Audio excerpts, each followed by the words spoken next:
சரிங்க. Okay. So இப்போ நம்ம குப்தாஸ் பார்க்க போறோம். நம்ம ஏன்ஷியன்ட் இந்தியால. நம்ம இதுக்கு முன்னாடி வந்து இண்டஸ் வேலி சிவிலைசேஷன் நம்ம பார்த்துருப்போம். ஸோ இப்போ வந்து ஒரு this is also part of the ancient ஹிஸ்ட்ரியில தான் வருது. ஏன்ஷியன்ட் ஹிஸ்ட்ரியில வந்து இதுக்கு முன்னாடி மௌரியாஸ் இந்த இதெல்லாம் சில இது இருக்கும். அதாவது அசோகர், கிங் அசோக் தி கிரேட் அப்படின்னு சில பேர் கேள்விப்பட்டிருந்திருப்போம். பட் அது நம்ம சிலபஸ் பிரகாரம் அது இல்லைங்கிறனால அதை நம்ம ஸ்கிப் பண்ணிட்டு குப்தாஸ்க்கு வந்துட்டோம். இப்போ குப்தாஸோட ஃபவுண்டர் யாரு அப்படின்னு பார்த்தோம்னா ஸ்ரீ குப்தா. ஓகே. SRI அப்புறம் ஸ்ரீ குப்தா. ஓகே. அப்புறம் இவரை சக்சீட் பண்ணது யாரு அப்படின்னு பார்த்தோம்னா கடோத்கஜா அப்படின்னு இன்னொருத்தர். ஆல்ரைட். ஸோ இவங்க வந்து ரொம்ப பாப்புலர் கிடையாது. பட் ஆனால் சம்டைம்ஸ் ஒருவேளை இது ஏன்னா இது உங்க டிஎன்பிஎஸ்சி ஸ்கூல் புக்ல கொடுத்துருக்காங்க. இது எப்போனா 6th ஸ்டாண்டர்ட் புக்ல ஸ்ரீ குப்தா அவரை சக்சீட் பண்ணது யாரு அப்படிங்கிறத கடோத்கஜா அப்படின்னு கொடுத்துருக்காங்க. இந்த டீட்டெயில்ஸ் வந்து வேற எந்த சிபிஎஸ்சி புக்ஸ்ல எங்கேயுமே கிடையாது. பட் ஸ்டில் இது நம்ம தமிழ்நாடு புக்ஸ்ல கொடுத்துட்டாங்க. கொடுத்ததுக்காக இதை நம்ம இந்த 2 பேரையும் தெரிஞ்சுக்கிறோம். Okay. So actual Gupta dynasty இங்க இருந்து தான் ஆரம்பிக்குது. அதனாலதான் இவர் சந்திரகுப்தா ஒன்ன ரியல் ஃபவுண்டர் அப்படின்னு சொல்றோம். இவரோட சிறப்பு அம்சம் என்னன்னு பாத்தீங்கன்னா, இவர் காலத்துல உள்ள காயின்ஸ்ல தன்னுடைய ஒய்ஃபோட பேர் குமாரா தேவி. ஓகே. அவர் ஒய்ஃபோட போட்டோவே காயின்ஸ்ல பப்ளிஷ் பண்ண ஆரம்பிச்சாரு.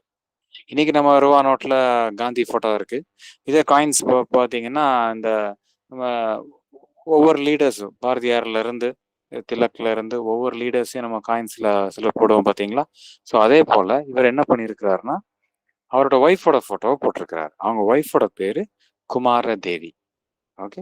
இவருடைய டைட்டில் என்னன்னு பாத்தீங்கன்னா மகாராஜாஜி ராஜா. ஓகே. இன்னைக்கு நம்ம கேட்கறதுக்கு பெருசா ஒரு ஆச்சரியமா இருக்காது. என்ன மகாராஜாதி ராஜா அப்படின்னா இதன் மூலமா நம்ம என்ன தெரிஞ்சுக்கலாம்னு பாத்தீங்கன்னா ஒரு சின்ன ஏரியாவுக்கு ஃபார் எக்ஸாம்பிள் இப்போ நம்ம திருநெல்வேலின்னு எடுத்துக்கிட்டோம்னு வச்சுக்கோங்களேன். திருநெல்வேலிக்கு ஒரு ராஜா இருப்பார். ஓகே. இப்போ திருநெல்வேலி, மதுரை, சேலம், ஈரோடு ஒவ்வொரு ஊருக்கும் ஒரு ஒரு ராஜா இருப்பாங்க. இப்போ இந்த தமிழ்நாடு ஃபுல்லா ஒரு ராஜா, இத்தனை ராஜாக்களுக்கு ஒரு ஹெட் இருப்பாங்க. அவங்கள ரா ராஜாதி ராஜா அப்படின்னு சொல்லுவாங்க. ஸோ அது மாதிரி தமிழ்நாடு, கேரளா, கர்நாடகா, ஆந்திரா, மகாராஷ்டிரா, குஜராத் அப்படி போகும்போது இந்த மாதிரி ஒவ்வொரு ராஜாவுக்கும் ஒரு டாப்ல ஒரு ஹெட் இருப்பாங்க. அவங்க தான் மகாராஜாதி ராஜா. ஸோ இதன் மூலமா என்ன தெரிஞ்சுக்கலாம்னா இவங்க வெறும் ராஜாங்கிறது சிற்றரசர்கள், ராஜாதி ராஜாங்கிறது அடுத்த லெவல், அடுத்த கட்ட லீடர்ஸ். ஓகே. டாப் மோஸ்ட் தான் மகாராஜாதி ராஜா. ஸோ இதன் மூலமா குப்தாஸ்ல பாத்தீங்கன்னா அந்த நிறைய டயர் ஒரு ஒரு லெவல்லையும் ஒரு சிஸ்டம் இருந்திருக்கு அப்படிங்கிறத இந்த டைட்டில் மூலமாக நம்ம தெரிஞ்சுக்கலாம். நெக்ஸ்ட் அடுத்த ரொம்ப இம்பார்ட்டண்ட்டான குப்தா ரூலர் யாருன்னு பார்த்தோம்னா சமுத்திரகுப்தா. ஓகே. இவரை பத்தி நமக்கு இன்ஃபர்மேஷன்லாம் எப்படி தெரிய வருது அப்படின்னா அலகாபாத் இன்ஸ்கிரிப்ஷன். அலகாபாத்ங்கிற ஊர் நம்ம உத்தரப்பிரதேஷ்ல இருக்கு. இந்த இன்ஸ்கிரிப்ஷனுங்கிறது வேற ஒன்றும் இல்லைங்க, கல்வெட்டு. ஓகே. அந்த கல்வெட்டுல அந்த மன்னரை பத்தி ரொம்ப மானியத்தேனேன்னு பயங்கரமா புகழ்ந்து எழுதியிருப்பாங்க. ஸோ அதன் மூலமாக இவர் யார் கூட சண்டை போட்டாங்க, எந்த தேதியில் சண்டை போட்டாங்க, இவர் கோயிலுக்கு எவ்வளோ டொனேட் பண்ணாரு, இவர் அங்கே ஒரு குளம் கட்டுறதுக்கு இவர் எவ்வளோ ஃபண்டு ஒதுக்குனாரு, எந்த வருஷம் குளத்தை கட்டினாங்க. ஸோ இந்த மாதிரியான இன்ஃபர்மேஷன் எல்லாமே இந்த மாதிரி கல்வெட்டுகள்ல இருக்கும். ஸோ அலகாபாத் கல்வெட்டுகள்ல பார்த்தீங்கன்னா இவரை பத்தி எல்லா விஷயமும் அதுல இருக்கு. அந்த கல்வெட்டை செதுக்கியவர் யாரு அப்படின்னு பார்த்தீங்கன்னா ஹரிசேனா. செதுக்கியவர்னு இல்லை, அதுல எழுதுற இன்ஃபர்மேஷன் கொடுத்தவர். ஓகே. ஹரிசேனாங்கிறவர் யாருன்னு பார்த்தீங்கன்னா அவர் கோர்ட்ல உள்ள ஒரு போயட். ஓகே. சபையில உள்ள ஒரு கவிஞன். ஓகே. இவர் மன்னனை பத்தி புகழ்ந்துகிட்டே இருப்பாங்க. அவங்க அப்பப்போ கிஃப்ட் தந்துகிட்டே இருப்பாங்க. அதை வாங்கிட்டு அவர் நல்லா புகழ்ந்துகிட்டே இருப்பார். ஸோ அடுத்து வேற என்ன இன்ஃபர்மேஷன் சொல்லப்படுதுன்னா இவர் வந்து ஒரு ஒரு அலையன்ஸ் ஆஃப் 9 கிங்ஸ். ஓகே. ஆரியவர்த்தா அப்படின்னா ஆரியவர்த்தானா த லேண்ட் ஆஃப் ஆரியர்ஸ். ஸோ மொத்தத்துல இது நார்தன் இந்தியா. நார்தன் இந்தியால ஒரு 9 கிங்கோட 9 மன்னர்களோட கூட்டணிய ஒரே ஆளா நின்று இவர் ஜெயிச்சிருக்காரு. ஓகே. ஸோ அது ஒண்ணு. அப்புறம் அதே நார்த் இந்தியால மட்டும் இல்லைங்க, சவுத் இந்தியாலையும் ஒரு 12 மன்னர்கள், 12 அரசர்கள். ஓகே. அவங்களுக்கு 12 அரசர்கள் யாருக்கு அடியில சண்டை போட்டாங்கன்னா பல்லவா கிங். ஓகே. ஒரு பல்லவ மன்னனுக்கு அடியில இன்னும் ஒரு 12 அரசர்கள் எல்லாம் சேர்ந்து குப்தா குப்தர்களோட சண்டை போட்டாங்க. பட் ஆனா சமுத்திரகுப்தா ஒரே ஆளா நின்னு அவங்களையும் ஜெயிச்சுட்டாங்க. ஸோ நார்த் இந்தியால 9 கிங்ஸு, சவுத் இந்தியால 12 கிங்ஸு. ஸோ இவர் எப்பவுமே வெற்றி மேல வெற்றி அடிச்சுக்கிட்டே வந்தாரு. ஸோ சொல்லப்போனா இவர் வந்து ஹி ரிமைன்ட் அன்டிஃபீட்டட். ஓகே. இது தோல்வியே இவர் சந்திச்சதில்ல போர்க்களத்துல. ஓகே. அதான் சமுத்திரகுப்தா. அதனால இவர் எப்பவுமே இவர் ஒரு பெரிய சண்டைக்கோழியா இருக்கிறதுனால, இவருக்கு ஒரு பட்டமும் இருக்கு. என்னன்னு பார்த்தீங்கன்னா, நெப்போலியன் ஆஃப் இந்தியா. நெப்போலியன்னா பிரெஞ்ச் அரசர் நெப்போலியன் போனபார்ட். ஓகே. அவர் பேர் தான் இவருக்கு குடுத்துருக்காங்க. சரி இவரு சண்டை மட்டும் தான் போடுவாரா? யார் கூடயும் ஃப்ரெண்ட்ஸா இருக்க மாட்டாரா? அப்படின்னு நினைச்சிட்டு இருந்தீங்கன்னா கிடையாது. இவரு சிலோன் மன்னனாகிய மேகவர்மன் அவர் கூடயும் நல்ல நட்பு உறவுல தான் இருந்தாரு.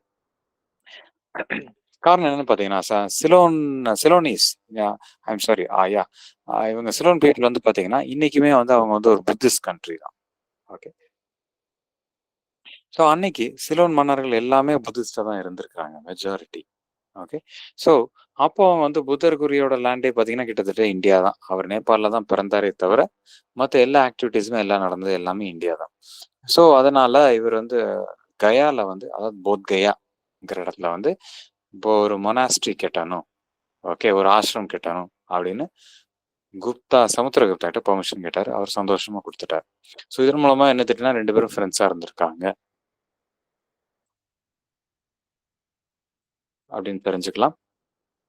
இவருக்கு டைட்டில் கவிராஜா அப்படின்னு ஒரு டைட்டில் இருக்கு. அது மட்டும் இல்லாம இவர் வந்து ஒரு நல்ல மியூசிஷியன் கூட. ஓகே. இவரோட காயின்ஸ்ல இவர் வீணை வாசிக்கிற மாதிரிலாம் ஒரு காயின் பிக்சர்லாம் இருக்கு. ஓகே. அதே மாதிரி இவர் டைம்ல ஒரு புத்திஸ்ட் ஸ்காலர் வாசுபந்து அப்படிங்கிறவர் ரொம்ப பாப்புலரா இருந்தார். ஏன் அந்த புத்திஸ்ட் ஸ்காலரை பத்தி ரொம்ப பெருமையா பேசுறோம் அப்படின்னு பாத்தீங்கன்னா, குப்தர்கள் எல்லாருமே மெஜாரிட்டி இவரெல்லாம் வந்து வைஷ்ணவேட்ஸுங்கிறவங்க பெருமாளை கும்பிடுறவங்க இல்லைன்னா விஷ்ணுவை கும்பிடுறவங்க. ஸோ அன்னைக்கு புத்திசம்ங்கிறது டோட்டலா வேற ரிலிஜன். ஸோ வேற ரிலிஜன்ல உள்ள மன்னருக்கு தன்னோட நாட்டுல ஆசிரமம் கட்டுறதுக்கு இடமும் கொடுத்துருக்கிறாரு, ஃப்ரெண்டாவும் இருந்திருக்கிறாரு. அது போல அந்த புத்திஸ்ட் ஸ்காலரை நல்ல ஒரு மதிப்பு மரியாதையுடனும் வச்சிருந்திருக்கிறார். அடுத்து முக்கியமான கிங் யாருன்னா சந்திரகுப்தா டூ. இவர் ஒரு ரொம்ப ரொம்ப பாப்புலரான ஆள் தான். இவர் சந்திரகுப்தா டூன்னு சொல்லுவாங்க, இல்லைன்னா சந்திரகுப்தா விக்ரமாதித்யா அப்படின்னு சொல்லுவாங்க. விக்ரமாதித்யாங்கிறது ஒரு பட்ட பேர் மாதிரி. ஓகே. எல்லாருமே அந்த சர்நேம் வந்து விக்ரமாதித்யான்னு நிறைய பேர் அதை வச்சுக்குவாங்க. ஓகே. நம்ம ஊர்ல பாண்டிய மன்னர்கள் வந்து ஏன் குலசேகர பாண்டியன், அந்த பாண்டியன், இந்த பாண்டியன், நிறைய வீரபாண்டியன், சமுத்திர பாண்டியன் அப்படின்னு வச்சுக்கிட்ட மாதிரி. ஸோ இங்க ஒவ்வொருத்தருமே விக்ரமாதித்யான்னு நிறைய பேரை வச்சுக்கிட்டாங்க அந்த டைம்ல. இவருடைய பொண்ணு வந்து பிரபாவதி. ஓகே. இவருடைய பொண்ணை வந்து இன்னொரு அதாவது வாக்கட்டகாஸ் அப்படின்னு ஒரு டைனாஸ்டி சாம்ராஜ்யம் இருந்திருக்கிறாங்க. அவங்களுக்கு சம்மந்தம் பண்ணியிருக்காங்க. அவங்களோட சம்மந்தம் பண்ணியிருக்காங்க.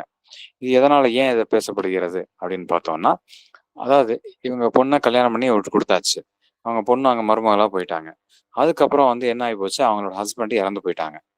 ஸோ கொஞ்ச நாளைக்கு கொஞ்ச காலகட்டத்துக்கு என்ன பண்ணியிருக்காங்கன்னா, இவங்களோட சந்திரகுப்தா டூவோட மகள் தான் அந்த இடத்த ரூல் பண்ணியிருக்கிறாங்க. ஓகே. கிட்டத்தட்ட அன்அஃபிஷியலா. ஓகே.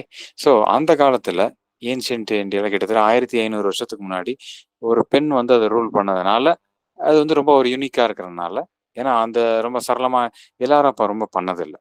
அதனால இது ஒரு விஷயமாக பேசப்படுகிறது. அப்புறம் சந்திரகுப்தா டூ டைம்ல தான் இன்னொரு ஒரு முக்கியமான ஃபாரின் டிராவலர். அவர் பேரு ஃபஹியான். ஓகே. இவர் வந்து சைனீஸ். ஓகே. சைனா நாட்டுல இருந்து நம்ம இந்தியாவுக்கு வராரு. ஃபாரின் டிராவலர்னு சொல்லலாம், இல்லை ஒரு என்ன சொல்றது ஒரு ஸ்காலர்னு சொல்லலாம். ஓகே. எப்படி வேணாலும் சொல்லிக்கலாம்.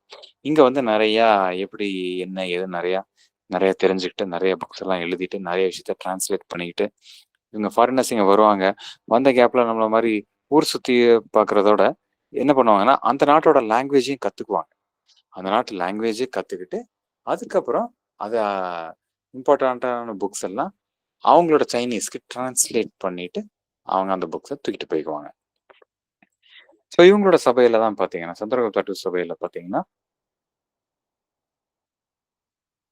9 ஜெம்ஸ், அதாவது நவரத்னாஸ். ஓகே, நவரத்னம். நவனால என்னது 9, நவகிரகம், நவரத்னாஸ். ஸோ எல்லாமே அது 9 தான் குறிக்குது. ஸோ 9 ஜெம்ஸ் இருந்திருக்காங்க. 9 ஜெம்ஸ் யாருங்கிறத நம்ம பார்ப்போம் கூடிய சீக்கிரத்தில். இவங்க டைம்ல ரொம்ப சில்வர் காயின்ஸ் வந்து ரொம்ப பாப்புலராக இருந்தது.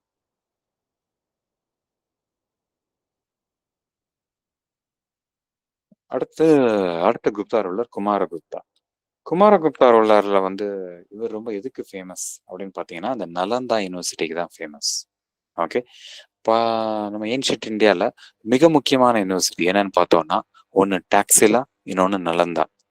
நம்ம வந்து நலந்தாக்கு தான் ரொம்ப இம்பார்ட்டன்ஸ் கொடுப்போம். ஏன் அப்படின்னு பார்த்தோம்னா, டாக்ஸிலா வந்து இன்னைக்கு தேதியில் அது பாகிஸ்தானுக்குள்ளே போயிடுச்சு. ஸோ அதில் சில அஃப்கோர்ஸ் டாக்ஸிலாவுமே it is as rich as Nalanda தான். ஓகே, பட் நம்ம பக்கத்தில் அங்கே போனதுனால அதில் பெருசாக இன்னைக்கு ரொம்ப ஆக்சஸ் கிடையாது. ப்ளஸ் பாலிடிக்ஸும் நிறையா இருக்குது. ஸோ அதனால் அது பெருசாக கண்டுக்கிறது இல்லை. சரி, நம்மகிட்ட இருக்கிற நலந்தாவே நம்ம உயர்த்தி பேசுவோம் அப்படின்னு எல்லாம் முடிவு பண்ணிட்டாங்க. ஸோ அதனால் Kumaragupta is famous for Nalanda university. Right. So அப்புறம் இன்னொன்று, குப்தா அந்த டைனாஸ்டியே அழிஞ்சு போகிறதுக்கு மிக முக்கிய காரணமாக இருந்தது பார்த்தீங்கன்னா ஹுன்ஸ். ஹுன்ஸ்னு சொல்லலாம், இல்லை ஹுனாஸ்ன்னு சொல்லலாம். ஓகே, இவங்க யாரு அப்படின்னு பார்த்தாங்கன்னா, இது ஒரு ட்ரைப். ஓகே, கிட்டத்தட்ட நம்ம இந்தியாவுக்கு மேலே, அதாவது சைனாக்கும் மேலே, அந்த சைனாவில் அந்த eastern part of China, sorry western part of China, அப்புறம் கொஞ்சம் இன்னைக்குள்ள அந்த சென்ட்ரல் ஏஷியா, அந்த ரெண்டு மிக்ஸ் ஆகிற ஜாயின் ஆகிற இடம். அந்த இடத்துல இப்படி ஒரு ட்ரைப் இருந்தாங்க. இவங்களோட பொழப்பு என்னன்னு பார்த்தீங்கன்னா, கொள்ளையடிக்கிறது, சூறையாடுறது, இந்த மாதிரி தான் போவாங்க. போய் டமான் எல்லாத்தையும் அடிச்சு கொள்ளையடிச்சுட்டு வந்துடுவாங்க. ஸோ குமாரகுப்தா டைமில் தான் ஃபர்ஸ்ட் டைம் இவங்க அட்டாக் ஆரம்பித்தாங்க. அஃப்கோர்ஸ் குமாரகுப்தா ரொம்ப ஸ்ட்ராங்காக இருந்தார், ஈஸியாக தவிர்த்துட்டாரு. நாளடைவில் என்ன ஆகிப்போச்சுன்னா, இவங்க குப்தாஸையே போட்டு டோட்டலாக இது பண்ணிட்டாங்க. குப்தா அழிஞ்சு போகிறதுக்கு மிக முக்கிய காரணமாகவே இவங்க இருந்துட்டாங்க. ஓகே, அதில் இந்த ஹுனாஸில் பார்த்தீங்கன்னா, மிக முக்கியமான ஹுனாஸ், ரொம்ப ஃபேமஸான ஹுனாஸ் யாருன்னு பார்த்தீங்கன்னா அட்டிலா. ஓகே, அவரை வந்து அட்டிலா த ஹூன் அப்படின்னு சொல்லுவாங்க. ரைட். நெக்ஸ்ட் அதுக்கு அடுத்தது அடுத்த மேஜர் குப்தா ரூலர் யாரு அப்படின்னு பார்த்தீங்கன்னா ஸ்கந்தகுப்தா. ஓகே, ஸ்கந்தகுப்தா வரைக்கும் ரொம்ப கொஞ்சம் பவர்ஃபுல்லாக இருந்தாங்கப்பா. அதுக்கப்புறம் குப்தாஸ் வந்து பெருசாக சொல்லிக்கிற அளவில் ஒன்றும் பண்ணலை. ஸோ அதோட அப்படியே அவங்களே காணாமல் போயிட்டாங்க.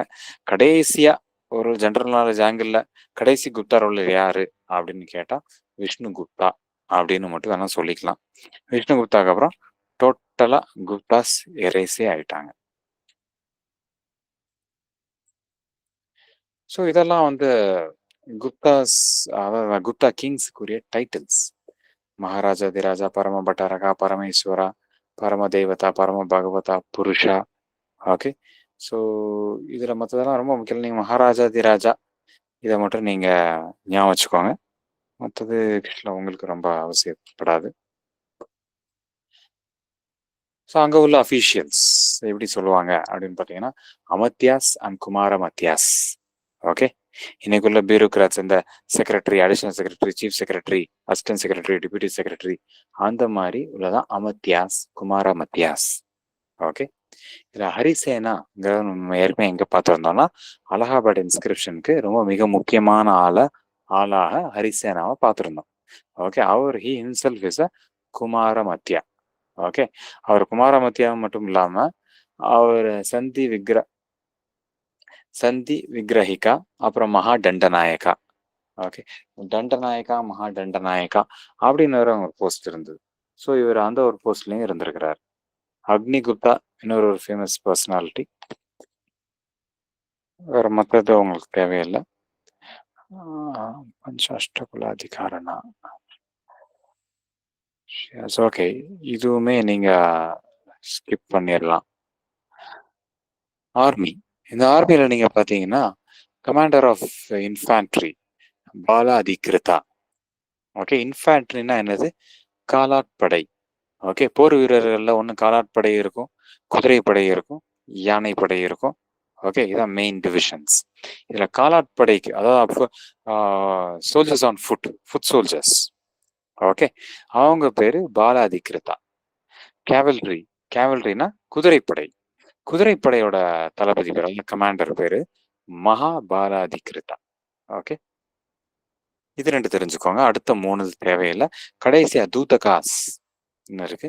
தூதகாஸ்னா ஸ்பைஸ் அர்த்தம். ஓகே, உளவாளி பேரு, உளவாளின்னு அர்த்தம். இவங்க ஸ்பைஸ் வந்து ரொம்பவே முக்கியம்தான். ஏன்னு பார்த்தீங்கன்னா, ஏன்னா நம்ம இன்னைக்கு தேதி இந்தியாவில் வந்து ஏகப்பட்ட ஸ்பைஸ் இருக்கிறாங்க. நமக்கு ரான்னு ஒரு ஏஜென்சி இருக்கு, யூஎஸ்கே எஃபிஐன்னு இருக்கு, பாகிஸ்தானுக்கு ஐஎஸ்ஐன்னு இருக்கு. ஸோ ஒவ்வொரு கண்ட்ரிக்கும் ஒரு ஏஜென்சிஸ் இருக்கும். ஸோ இது இன்னைக்கு தேதியில மட்டும் இல்லை, இது அன்னைக்குமே அந்த காலத்திலேயே ரொம்ப பாப்புலராக இருந்திருக்கு. ஏன்னா இந்த மன்னன் வந்து சரி, மந்திரி கூட அவனால கம்ப்ளீட்டா நம்ப முடியாது. அவன் பார்த்து சிரிச்சு பேசிட்டு இருப்பான், கூடயே இருப்பான், ஃபேமிலி மேனா கூட இருப்பான். ஓகே, அதான் ஃபேமிலி மேனா என்னது, அதாவது ரிலேட்டிவா கூட இருப்பான். தன்னோட ஒய்ஃபோட டிஸ்டன்ட் ரிலேட்டிவா இருப்பான், இல்லை ஒய்ஃபோட இமிடியட் தம்பியா கூட இருக்கலாம். ஓகே, பட் இங்க கூட ஜால்ரா அடிச்சுக்கிட்டு வேற பக்கத்து நாட்டு மன்னனோட தனியா டீலிங் கூட போட்டுட்டு இருப்பான். ஸோ இந்த மாதிரி விஷயம் எல்லாமே ஸ்பைஸ் மூலமா தான் தெரிய வரும். ஓகே, ஸோ அதனால அவங்களோட பொசிஷன் ரொம்ப ரொம்ப முக்கியம். அக்ரிகல்ச்சர், இது கண்டிப்பா அந்த நான் கிரீன் கலர்ல கொடுத்துருக்கேன் பாத்தீங்களா, அந்த 5 புல்லட்ஸும் ரொம்ப ரொம்ப முக்கியம். நோட் பண்ணிக்கோங்க. மிச்சம் கடைசி 2 நீங்க ஃப்ரீயா விட்டுறலாம், அது வேண்டாம். க்ஷேத்ரா, அதாவது அந்த லேண்ட் பேர், கல்டிவேபிள் லேண்ட். ஓகே, நம்ம விவசாயம் பண்ணக்கூடிய பூமி பேர் க்ஷேத்ரா அப்படின்னு சொல்லுவாங்க. கிலா, கிலானா வேஸ்ட் லேண்ட், கிட்டத்தட்ட அது என்ன புறம்போக்கு லேண்ட் அப்படின்னு சொல்லிக்கலாம். அப்ரஹதா, அப்ரஹத்தான்னா ஜங்கிள் லேண்ட், அத காடு, அதை வந்து அப்ரஹத்தான்னு சொல்லுவாங்க. வஸ்தினா நம்ம வசிக்கிற இடம். ஓகே, நம்ம வீடு இந்த இதெல்லாம் குவார்டர்ஸ் எல்லாம் இருக்கு பாத்தீங்களா, அதான் அந்த ஹேபிட்டபிள் லேண்ட். ஓகே, நம்ம கிட்டத்தட்ட சான்ஸ்கிரிட்டும் தமிழும் கிட்ட நிறைய இடத்துல இங்க மிக்ஸ் ஆகும். அதுக்கு இதை வச்சு நீங்க கண்டுபிடிச்சிடலாம். கபட்ட சாரஹா அப்படின்னு பாத்தீங்கன்னா பாஸ்டோரல் லேண்ட், அதாவது ஆடு மாடுகள்லாம் மேயிற இடம். ஓகே, ஸோ 5மே டிஃப்ரெண்ட்டானது தான், 5த்துக்குமே டிஃப்ரெண்ட் மீனிங் இருக்கு, அதையும் தெரிஞ்சுக்கோங்க. இதை மேட்ச் த ஃபாலோயிங்ல கேட்கறதுக்கு நல்ல வாய்ப்பு இருக்கு. இந்த சைடு க்ஷேத்ரா, கிலா, அப்ரஹதா, வஸ்தி, கபட்ட சாரஹான்னு இருக்கும். இன்னொரு சைடு அப்படியே மிக்ஸ் பண்ணி கொடுத்துருப்பாங்க. இதை மேட்ச் பண்ணி மேட்ச் கரெக்டா இருக்கா அப்படின்னு கேட்பாங்க.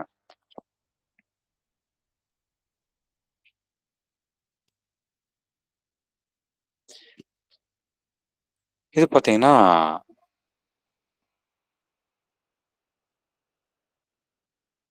இதுல அந்த நேச்சர் ஆஃப் இது டிஃப்ரெண்ட் லேண்ட் டென்யூர்ஸ், அது ஆக்சுவலாக அது ஃபர்ஸ்ட் இது உங்களுக்கு தேவையில்லை. செகண்ட் இது வேணா நீங்க பார்த்துக்கோங்க.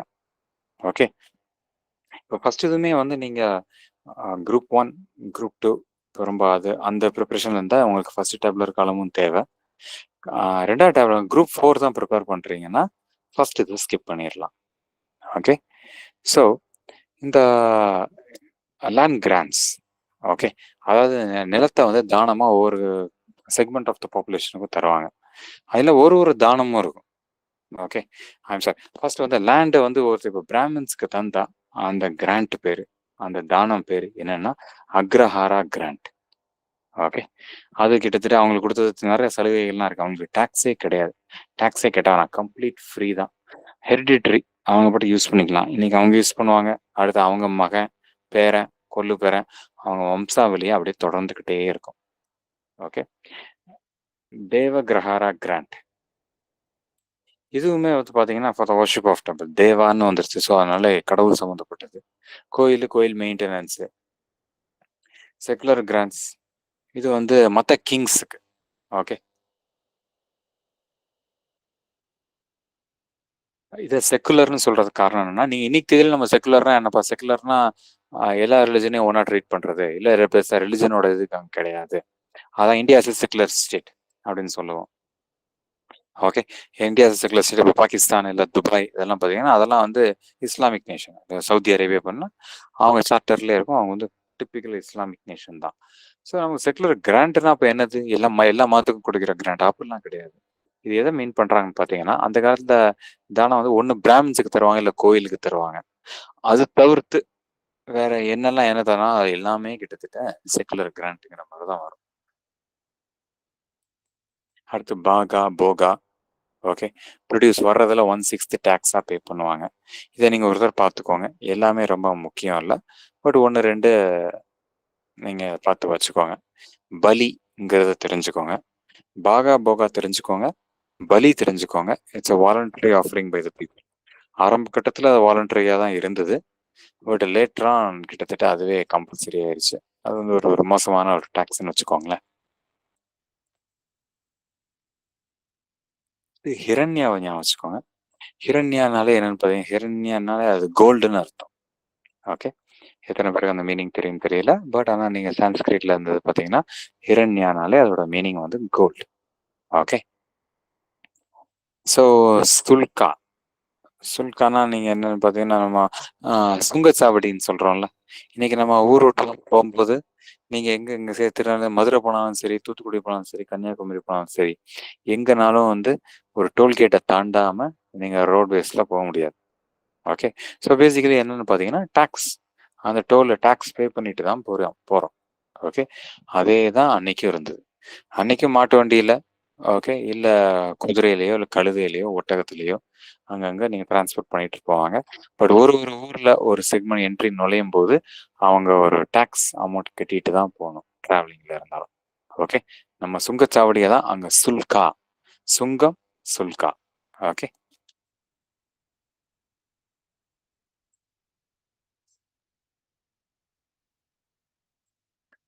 Trade and commerce. Trade and காமர்ஸ்ல நீங்க பார்த்தீங்கன்னா, ஒண்ணு ஸ்ரஷ்டி, இன்னொன்னு சார்த்தவாகா. ஸ்ரஷ்டி என்ன பார்த்தீங்கன்னா 2 பேருமே ட்ரேடர்ஸ் தான். ஸ்ரஷ்டி என்னன்னு பார்த்தீங்கன்னா, செட்டில்டு ட்ரேடர். அவர் ஒரே இடத்துல தான் உட்காந்துருப்பாரு. ஓகே. கடை அங்க போட்டிருப்பாரு. கடை இருக்கும். கடை வந்து ஃபிக்ஸடா தான் இருக்கும். அவர் கல்லாப்பட்டியில உட்காந்து வியாபாரம் பார்ப்பாரு. சார்த்தவாகான்னு பார்த்தீங்கன்னா, கேரவன் ட்ரேடர்ஸ். ஓகே. அதாவது மொபைல் ட்ரேடர்ஸ். ஓகே. நீங்க இன்னைக்கு உள்ள தள்ளுவண்டியும் வச்சுக்கலாம். இல்ல இன்னைக்கு மொபைல் வந்து கிட்டத்தட்ட லாரியில போயும், ட்ரக்ல போயுமே நெறைய சாப்பாடுகள்லாம் வித்துட்டு இருக்கிறாங்க. ஓகே. இல்ல சைக்கிள்ல போயும் விக்கிறாங்க. ஸோ மொபைலா இருந்தா சார்த்தவாகா. ஒரே இடத்துல ஃபிக்ஸடா இருந்தா ஸ்ரஷ்டி. ஓகே. ஸோ இதான் அதுக்கு அர்த்தம். கில்டுங்கிறது என்னன்னு பார்த்தீங்கன்னா, ஒரு அசோசியேஷன். ஓகே. எல்லாரும் அவங்கவங்க ஒரு கில்டு வச்சிருப்பாங்க. இப்போ மளிகை கடைக்காரங்கலாம் வச்சிருந்தீங்கன்னா, அவங்க ஒரு அசோசியேஷன் வச்சிருப்பாங்க. காய்கறிக்காரங்க அவங்க ஒரு அசோசியேஷன். கோல்டு மர்ச்சன்ட்ஸ் ஒரு அசோசியேஷன். ஸோ இதெல்லாம் வந்து அந்த காலத்துல அசோசியேஷன்ங்கிறது ரொம்ப ஸ்ட்ராங்கா அப்பவே இருந்தது. ஓகே. இதெல்லாம் இப்போ இன்னைக்கு தேதியில வந்தது இல்லங்க. முன்ன இருந்தே இருக்குது. நெறைய பேர் நினைக்கலாம், இதெல்லாம் கம்யூனிசம் வந்ததுக்கு அப்புறம் தான் அதெல்லாம் வந்துச்சா இல்லையான்னு. அந்த காலத்துல இருந்து இப்போ வரைக்கும் இருக்க தான் செய்யுது. உசுரி. உசுருங்கிறது என்னன்னு பார்த்தீங்கன்னா, இன்னைக்கு பாஷையில சொல்லணும்னா கந்துவட்டி. ஓகே. ஆ அதான் இன்ட்ரெஸ்ட் ரேட் வந்து ரொம்ப பயங்கர ஜாஸ்தியா இருக்கு. அதான் உசுரி. Cultural florescence. ஸோ குப்தாஸ் ரொம்ப எதுக்கு ரொம்ப ஃபேமஸ் பார்த்தீங்கன்னா, இந்த இந்த மாரி தான். Art and architecture. ஓகே. அதனால தான் என்ன சொல்லுவாங்கன்னா, குப்தா பீரியட் வந்து கோல்டன் ஏஜ் அப்படின்னு சொல்லுவாங்க. அதுல நெறைய கான்ட்ரோவர்சிஸும் இருக்கு. சில பேர் இத கம்ப்ளீட்டா கோல்டன் ஏஜ் ஒத்துக்க முடியாதுங்கிற ஒரு செக்மெண்ட் சொல்றாங்க. பட் இப்போதைக்கு நம்ம எக்ஸாம்க்கு குப்தாஸ் வந்து கோல்டன் ஏஜ் அப்படியே படிப்போம். ஏன்னா புக்ல அதான் குடுத்துருக்காங்க. ஸோ இதுல ரொம்ப ஃபேமஸான கேவ்ஸ் அந்த காலத்துல வந்து நெறையா அப்படியே மலைய கொடைஞ்சு, கொடைஞ்சு, கொடைஞ்சு நெறைய கேவ்ஸா க கட்டி வச்சிருக்காங்க. அதனால தான் இதெல்லாம் ராக் கட் கேவ்ஸ் அப்படின்னு சொல்றாங்க.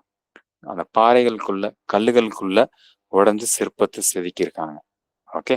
அதுல ரொம்ப ஃபேமஸானது என்னன்னு பார்த்தீங்கன்னா, அஜந்தா கேவ்ஸ், அப்புறம் எல்லோரா கேவ்ஸ், அப்புறம் பாக் கேவ்ஸ், அப்புறம் உதயகிரி கேவ்ஸ். அஜந்தா, எல்லோரா 2மே மகாராஷ்டிரால இருக்கு. பாக் வந்து மத்திய பிரதேஷ்ல இருக்கு. உதயகிரி கேவ்ஸ்ங்கிறது ஒரிசால இருக்கு. ஓகே.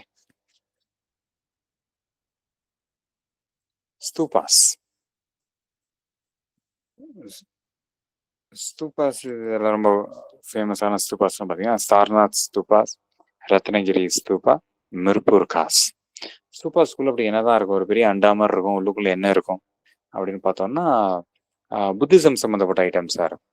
ஓகே, அவங்களோட அவங்க யூஸ் பண்ண புக்ஸு, ஓகே, அவங்க யூஸ் பண்ண திங்ஸு, சேரு, ஓகே. ஸோ இந்த மாதிரி விஷயங்கள்லாம் இருக்கும். இல்லை அவங்களோட இது சில புத்திஸ்ட் மாங்ஸோட சமாதி கூட இருக்கும். ஓகே, அவங்க போன்ஸ் அந்த இதெல்லாமே. அப்புறம் குப்தாஸ் வந்து எதுக்கு ஃபேமஸ்னா பெயிண்டிங்க்கும் ஃபேமஸ். ஓகே, ஆர்கிடெக்சர்ல நம்ம அஜந்தா கேவ்ஸ், எல்லோரா கேவ்ஸ்னு பார்த்தோம். அந்த கேவ்ஸ்ல வந்து வெறும் ஆர்கிடெக்சரோட நிக்கலைங்க, அதுல பெயிண்டிங்ஸும், அதாவது ஆர்ட்டையும் உள்ள இன்ஃபியூஸ் பண்ணியிருக்கிறாங்க. எந்த விதமான ஆர்ட், ஆஃப்கோர்ஸ் ஆர்கிடெக்சரும் ஃபார்ம் ஆஃப் ஒரு ஆர்ட் தான். ஆர்ட்டை, இந்த பெயிண்டிங்கிற ஆர்ட்டையும் இன்ஃபியூஸ் பண்ணியிருக்கிறாங்க. அதனால நீங்க பாத்தீங்கன்னா அவங்க டிஃப்ரெண்ட் கலர்ஸ், ஓகே, இந்த கலர்ஸ் எல்லாமே வந்து எங்க இருந்து எடுத்திருக்காங்கன்னா பிளான்ஸ்ல இருந்து. ஓகே, ஒவ்வொன்றுத்துக்கும் இந்த ஒரு சாயம் வேணும்ல. ஸோ அந்த மல்டி கலர்ஸை அன்னைக்கு எல்லாம் யூஸ் பண்ணி ரொம்ப பிரைட்டா பண்ணியிருக்கிறாங்க. அது மட்டும் இல்லாம குப்தா டைம்ல the famous school of painting அப்படின்னா அது பேரு மத்திய தேசா ஸ்கூல் ஆஃப் பெயிண்டிங். மத்திய தேசா, ஆக்சுவலா மத்திய தேசம்னா என்ன, மத்திய தேசம் ஆர் மத்திய பிரதேஷ் அப்படின்னே வச்சுக்கலாம். மத்திய பிரதேச தமிழ்ல சொல்றாங்களோ இல்லை சான்ஸ்கிரிட் எப்படின்னாலும் வச்சுக்கலாம். ஸோ ஏன்னா குப்தாஸ் வந்து கிட்டத்தட்ட இந்தியாவோட ஆல்மோஸ்ட் சென்டரை தான் ரூல் பண்ணிட்டு இருந்தாங்க. அதாவது the northern part of India, the entire Madhya Pradesh was under their control. Okay, so அவங்க ஸ்கூல் ஆஃப் பெயிண்டிங் பேரே Madhya Desai school of painting. இந்த ஒரு பாயிண்ட் ரொம்ப முக்கியம், இதை தெரிஞ்சுக்கோங்க. லிட்ரேச்சர், த மோஸ்ட் இம்பார்ட்டன்ட் செக்மெண்ட்டே இதுதான். இதுல நிறைய ஏகப்பட்ட ஸ்காலர்ஸ் உள்ள வராங்கங்க. இது எல்லாமே டிப்பிக்கல் ஒன் வேர்ட் அப்சல்யூட், எல்லாமே உங்க டிஎன்பிஎஸ்சி கண்டென்ட் தான். ஓகே, ஸோ இதுல ஃபர்ஸ்ட் பனினி அப்படிங்கிறவரை பார்ப்போம். லெஃப்ட் சைடில் உள்ளவங்க ஆத்தர், ரைட் சைடில் உள்ளவங்க, ரைட் சைடில் உள்ளது அவங்களோட ஒர்க்ஸ். ஓகே, அவங்க பப்ளிஷ் பண்ண work. So Panini has written Ashtadhyayi, எல்லாமே சன்ஸ்கிரிட் கிராமர் தான். அது மாதிரி Patanjali has written Mahabhashya. Amar Simha has written Amarakosha. அப்புறம் Chandragomiya has written Chandravyakaranam. Okay, இது அனைத்துமே everything deals with Sanskrit. Okay, so சந்திரகோமியாங்கிறது என்னன்னு பார்த்தீங்கன்னா அவர் வந்து he's a Buddhist scholar. Okay, so மற்றவங்கலாம் கிட்டத்தட்ட, பட் ஆனால் எல்லாமே சான்ஸ்கிரிட் தான். நெக்ஸ்ட் வேற லிட்ரேச்சர், புத்திஸ்ட் லிட்ரேச்சரும் ஃப்ளரிஷ் ஆச்சு, ஜெயின் லிட்ரேச்சரும் ஃப்ளரிஷ் ஆச்சு. புத்திஸ்ட் லிட்ரேச்சர்ல இதில் வாசுபந்து அந்த இம்பார்ட்டன்ட் ஆத்தர்ஸை மட்டும் தான் நம்ம பார்க்குறோம். Vasubandu is very important. Okay, ஜெயின லிட்ரேச்சர்ல அந்த ரெண்டு பேர் தான் ஞாபகம் வச்சுக்கோங்க, விமலா அண்ட் திவாகரா. காளிதாசா, இவரோட ஒரு படைப்புகள் ஒரு 7 இது இருக்கு. ஓகே, இதை அப்படியே மெமரைஸ் பண்ணி வச்சுக்கோங்க. காளிதாசோட ஒர்க்ஸ் என்னன்னு பார்த்தோம்னா சகுந்தலம், அடுத்து மாளவிக அக்னிமித்ரம், விக்ரம ஊர்வசியம், ரகுவம்சம், குமார சம்பவம், மேகதூத்தம் அண்ட் ரிது சம்ஹாரா. ஓகே, இதுல சகுந்தலம், மாளவிக அக்னிமித்ரம், விக்ரம ஊர்வசியம் இது மூணுமே காளிதாசாவோட டிராமாஸ். ஓகே, ஸோ அதுல அப்புறம் ரகுவம்சா அண்ட் குமார சம்பவம் வந்து எபிக் காவியங்கள். மேகதூதம் அண்ட் ரிது சம்ஹாராங்கிறது என்னன்னா அது வந்து poem. Okay, so the first 3 வந்து இட்ஸ் அ ட்ராமா, அடுத்த 2 வந்து இட்ஸ் எபிக், கடைசி 2 poem. 3 drama, 2 Epic, 2 poem. Okay, எதுன்னு ஞாபகம் வச்சுக்கோங்க. இது இவ்வளோ டெப்தா எபிக் போயம் என்ன, அதை குரூப் 4ல கண்டிப்பாக கேட்க மாட்டாங்கன்னு நினைக்கிறேன். ஓகே, குரூப் 4க்கு ஜஸ்ட் காளிதாசா அண்ட் ஹிஸ் படைப்புகள் இது மட்டும் போதும். ஓகே, இப்போ குரூப் 1 அண்ட் 2 எது எபிக்கு, எது போயம், எது ட்ராமா அப்படிங்கிறத மெமரைஸ் பண்ணி வச்சுக்கோங்க.